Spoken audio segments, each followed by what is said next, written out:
SNC-Lavalin s'est vu attribuer le contrat du CUSM en 2010 et aurait, selon plusieurs sources, versé 22 millions pour obtenir le contrat. On ignore à qui exactement l'argent a été versé, celui-ci n'ayant pas été transféré au Canada, mais bien en Afrique. Le PDG de l'époque, Pierre Duhem, serait au courant. Celui-ci ayant été arrêté le 28 novembre dernier par l'Unité permanente anticorruption, l'UPAC, en lien avec cette affaire. D'autres paiements douteux, faits par SNC-Lavalin, qui s'élèveraient à des montants aussi élevés que 55 ou 60 millions, en Libye notamment, où SNC était très près des Kadhafi, avaient conduit Pierre Duhem à démissionner cette année. Sa prime de départ de 4,9 millions, qui avait été versée dans les conditions qu'on connaît, avait fait scandale à l'époque. Bref, il semble y avoir un manque flagrant d'éthique dans les pratiques de SNC-Lavalin.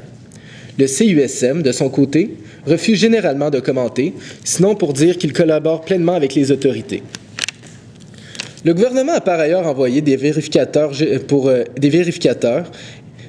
au CUSM et menace d'intervenir dans la gestion du centre si les rapports montrent des failles dans la gestion du centre hospitalier.